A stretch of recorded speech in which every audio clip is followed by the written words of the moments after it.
ಸಾಲಿಗ್ರಾಮ ತಾಲೂಕಿನ ಪಟ್ಟಣದ ಸರ್ಕಾರಿ ಪ್ರಥಮ ದರ್ಜೆ ಕಾಲೇಜಿನಲ್ಲಿ 24-25ನೇ ಸಾಲಿನ ಸಾಂಸ್ಕೃತಿಕ ಕ್ರೀಡಾ ರಾಷ್ಟ್ರೀಯ ಸೇವಾ ಯೋಜನೆ, ಸ್ಕೌಟ್ಸ್ ಮತ್ತು ಗೈಡ್ಸ್, ಯುವ ರೆಡ್ ಕ್ರಾಸ್, ರೆಡ್ ರಿಬ್ಬನ್ ಮತ್ತು ಇತರ ಸಹ ಪಠ್ಯ ಚಟುವಟಿಕೆಗಳ ಉದ್ಘಾಟನೆಯನ್ನು ಶಾಸಕರಾದ ಡಿ ರವಿಶಂಕರ್ ಅವರು ಉದ್ಘಾಟನೆ ಮಾಡಿ ಮಾತನಾಡಿದರು. ವಿದ್ಯಾರ್ಥಿಗಳಿಗೆ ವಿದ್ಯಾಭ್ಯಾಸದ ಜೊತೆಗೆ ಕ್ರೀಡೆ, ಸಾಂಸ್ಕೃತಿಕ ಚಟುವಟಿಕೆ ದೈಹಿಕವಾಗಿ ಆರೋಗ್ಯವಂತರಾಗಲು ಅತಿ ಮುಖ್ಯವಾದದ್ದು. ಸತತ ಪ್ರಯತ್ನದಿಂದ ಗುರಿ ಮುಟ್ಟಲು ಸಾಧ್ಯ ಎಂದರು. ಅಷ್ಟೇ ಅಲ್ಲದೆ ವಿದ್ಯಾರ್ಥಿಗಳಿಗೆ ವಿದ್ಯಾಭ್ಯಾಸಕ್ಕೆ ಯಾವುದೇ ತೊಂದರೆ ಆದರೂ ನಿಮ್ಮೊಂದಿಗೆ ಸದಾ ಅಣ್ಣನಾಗಿರುತ್ತೇನೆ, ಯಾವ ಸಮಯದಲ್ಲಾದರೂ ನಮ್ಮ ಬಳಿ ಬಂದು ಸಹಾಯ ಕೇಳಬಹುದು ಎಂದರು.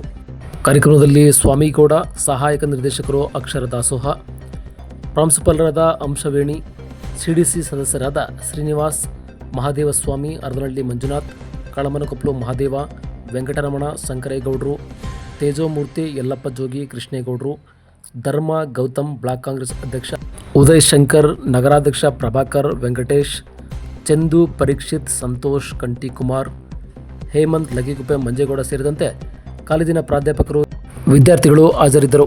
ಅರ್ಜುನ ಜೊತೆ ಬಸವರಾಜು, ಸಾಲಿಗ್ರಾಮ. ಇವತ್ತೊಬ್ಬ ವಿದ್ಯಾರ್ಥಿಗೆ ಓದಿನ ಕಡೆ ಎಷ್ಟು ಜವಾಬ್ದಾರಿಯುತವಾಗಿ ಇರಬೇಕು, ಅದೇ ರೀತಿಯಲ್ಲಿ ಪಠ್ಯೇತರ ಚಟುವಟಿಕೆಗಳಲ್ಲೂ ಕೂಡ ತಾವು ಭಾಗವಹಿಸಬೇಕು.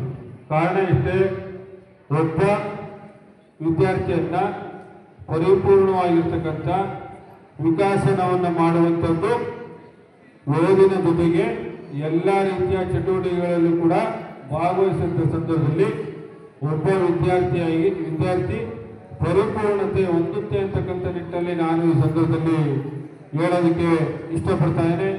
ಆ ನಿಟ್ಟಿನಲ್ಲಿ ಇವತ್ತು ನಮ್ಮ ಕಾಲೇಜಿನಲ್ಲಿ ಎಲ್ಲ ರೀತಿಯ ಸಾಂಸ್ಕೃತಿಕ ಇರ್ಬೋದು, ಕ್ರೀಡೆ ಇರ್ಬೋದು, ರಾಷ್ಟ್ರೀಯ ಸೇವಾ ಯೋಜನೆ ಇರ್ಬೋದು, ಸ್ಕೌಟ್ ಮತ್ತು ಗೈಡ್ ಇರ್ಬೋದು, ಜೊತೆಗೆ ಯುವ ರೆಡ್ ಕ್ರಾಸ್ ಇರ್ಬೋದು, ಎಲ್ಲವೂ ಕೂಡ ನಮ್ಮ ವಿದ್ಯಾರ್ಥಿಯ ಬದುಕನ್ನು ಒಂದು ಹೊಸ ಆಯಾಮವನ್ನು ತರುವಂಥ ನಿಟ್ಟಿನಲ್ಲಿ ಇವೆಲ್ಲವೂ ಕೂಡ ಸಹಾಯ ಆಗುತ್ತೆ ಅಂತಕ್ಕಂಥದ್ದು ನನ್ನ ವೈಯಕ್ತಿಕ ಅಭಿಪ್ರಾಯ ಕೂಡ.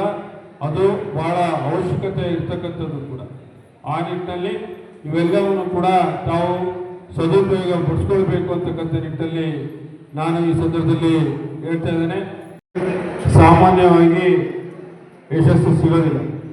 ಸಾಕಷ್ಟು ರೀತಿಯಲ್ಲಿ ತಮ್ಮ ಜೀವನದಲ್ಲಿ ಕಷ್ಟಪಟ್ಟು ಒಂದು ಇಚ್ಛಾಶಕ್ತಿಯನ್ನು ಇಟ್ಕೊಂಡು ಶ್ರದ್ಧೆ ಭಕ್ತಿಯಿಂದ ಬಹಳಷ್ಟು ಕಠಿಣವಾದಂಥ ರೀತಿಯಲ್ಲಿ ಅಭ್ಯಾಸಗಳನ್ನು ಮಾಡಿ ಏನು ಆ ಗುರಿಯನ್ನು ಸಾಧನೆಯನ್ನು ಮಾಡ್ತೇನೆ ಅಂತಕ್ಕಂಥ ನಿಟ್ಟಿನಲ್ಲಿ ಆಟ ಛಲವನ್ನು ಇಟ್ಕೊಂಡು ಬಿಡದೆ ಅದರಲ್ಲಿ ತಕ್ಕ ರೀತಿಯಲ್ಲಿ ಅಭ್ಯಾಸವನ್ನು ನಿರಂತರವಾಗಿ ನಿಮ್ಮ ಪರಿಶ್ರಮವನ್ನು ಹಾಕಿದಂಥ ಸಂದರ್ಭದಲ್ಲಿ ಖಂಡಿತವಾಗಲೂ ಯಶಸ್ಸು ನಿಮ್ಮನ್ನೇ ಹುಡ್ಕೊಂಡು ಬರುವಂಥ ನಿಟ್ಟಿನಲ್ಲಿ ಆಗುತ್ತೆ. ಆ ನಿಟ್ಟಿನಲ್ಲಿ ಆ ಥರದಲ್ಲಿ ನಮ್ಮ ವಿದ್ಯಾರ್ಥಿಗಳ ಮನಸ್ಥಿತಿ ಇರುವಂಥ ನಿಟ್ಟಿನಲ್ಲಿ ತಾವು ಮಾಡ್ಕೊಳ್ಬೇಕು ಅಂತಕ್ಕಂಥ ಮಾತನ್ನು ನಾನು ಈ ಸಂದರ್ಭದಲ್ಲಿ ಹೇಳೋದಕ್ಕೆ ಇಷ್ಟಪಡ್ತೇನೆ.